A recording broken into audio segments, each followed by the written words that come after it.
Mus'ab bin Umair, duta Islam yang pertama.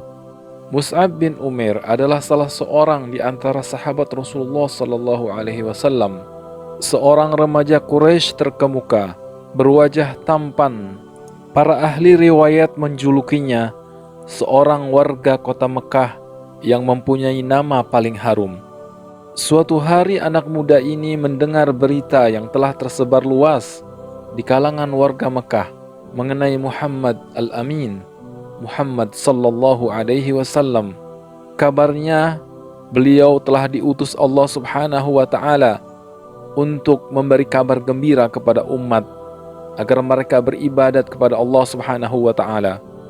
Mus'ab juga mendengar berita bahwa Rasulullah bersama pengikutnya biasa mengadakan pertemuan di suatu tempat yang terhindar jauh dari gangguan gerombolan Quraisy, yaitu di Bukit Sofa, di rumah Arqam bin Abi Arqam. Disinilah tempat di mana ia mendapatkan hidayah. Ayat-ayat Al-Quran mulai mengalir dari kalbu Rasulullah, bergema melalui kedua bibirnya dan sampai ke telinga, meresap di hati para pendengar. Di senja itu, Mus'ab pun terpesona oleh untaian kalimat Rasulullah yang tepat menemui sasaran pada kalbunya. Keislaman Mus'ab bin Umair tak berapa lama diketahui oleh ibundanya, Khunas binti Malik, seorang yang berkepribadian kuat dan pendiriannya tidak bisa ditawar atau diganggu gugat. Ialah wanita yang disegani, bahkan ditakuti. Ketika Mus'ab menganut Islam, tiada satu kekuatan pun yang ditakuti dan dikhawatirkannya kecuali ibunya sendiri. Sejak saat itu, mulailah dia mendapatkan banyak cobaan. Bahkan, ibunya membawa Mus'ab ke sebuah tempat terpencil di dekat rumahnya, lalu dikurung dan dipenjarakannya amat rapat. Suatu hari Mus'ab tampil di hadapan sahabat dan Rasulullah Sallallahu Alaihi Wasallam. Mereka memandang Mus'ab, mereka kemudian menundukkan kepala dan memejamkan mata, sementara beberapa orang matanya basah karena duka. Mereka melihat Mus'ab memakai jubah usang yang bertambal-tambal, padahal belum lagi hilang dari ingatan mereka. Sebelum masuk Islam, pakaiannya begitu indah, berwarna-warni, dan menghamburkan bau yang wangi. Demikianlah Mus'ab meninggalkan kemewahan dan kesenangan yang dialaminya selama ini. Ia memilih hidup miskin dan sengsara. Pemuda ganteng ini kini telah menjadi seorang melarat dengan pakaian yang kasar dan usang. Sehari makan dan beberapa hari lapar. Tapi jiwanya telah dihiasi dengan akidah suci, cemerlang disinari cahaya ilahi. Suatu saat Mus'ab dipilih Rasulullah untuk melakukan suatu tugas yang penting. Ia menjadi duta atau utusan Rasul ke Madinah, mengajarkan seluk-beluk agama kepada orang Ansar yang beriman dan baiat kepada Rasulullah di Bukit Aqabah. Di Madinah, Mus'ab tinggal sebagai tamu di rumah As'ad bin Zararah.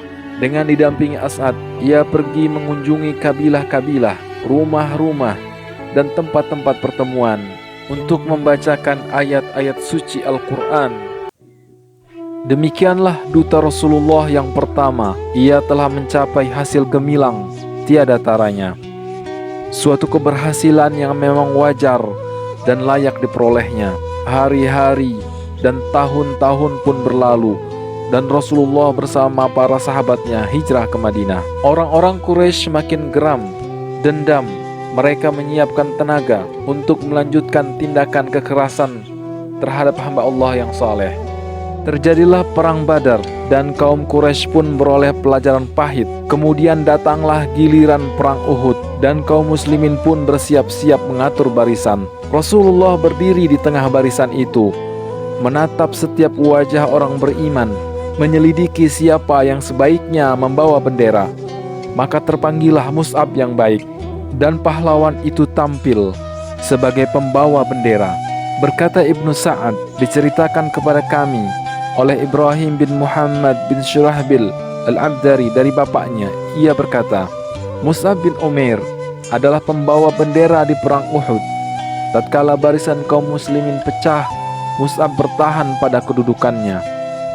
Datanglah seorang musuh berkuda Ibnu Kumayyah namanya, lalu menebas tangannya hingga putus.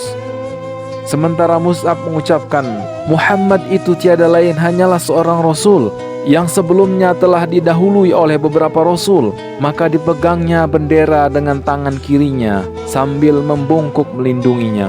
Musuh pun menebas tangan kirinya itu hingga putus pula. Mus'ab membungkuk ke arah bendera, lalu dengan kedua pangkal lengannya ia raih ke dadanya sambil mengucapkan, Muhammad itu tiada lain hanyalah seorang Rasul dan sebelumnya telah didahului oleh beberapa Rasul. Lalu orang-orang berkuda itu menyerangnya ketiga kali dengan tombak dan menusuknya hingga tombak itu pun patah. Mus'ab pun gugur dan bendera jatuh. Seorang sahabat mengisahkan, kami hijrah di jalan Allah bersama Rasulullah sallallahu alaihi wasallam dengan mengharap keridhoannya hingga pastilah sudah pahala di sisi Allah. Di antara kami ada yang telah berlalu sebelum menikmati pahalanya di dunia ini. Di antaranya ialah Mus'ab bin Umair yang telah syahid di perang Uhud. Tak sehelai pun kain untuk menutupinya selain sehelai burdah. Andai ditaruh di atas kepalanya, terbukalah kedua belah kakinya. Sebaliknya, bila ditutup ke kakinya, terbukalah kepalanya. Maka sabda Rasulullah sallallahu alaihi wasallam, tutupkanlah kebagian kepalanya dan kakinya tutupilah dengan rumput idkhir. Rasulullah berdiri di hadapan jasad Mus'ab bin Umair dengan pandangan mata yang pendek, bagai menyelubunginya dengan kesetiaan dan kasih sayang. Dibacakannya ayat, Minal mu'minina rijalun sadaqu ma'ahadullaha alaih. Di antara orang-orang mukmin terdapat pahlawan-pahlawan yang telah menepati janjinya dengan Allah.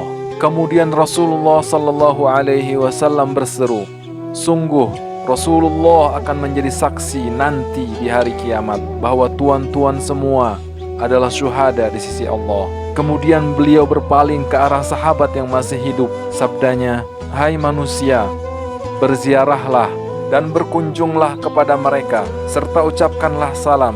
Demi Allah yang menguasai nyawaku, tak seorang pun muslim sampai hari kiamat yang memberi salam kepada mereka, pasti mereka akan membalasnya.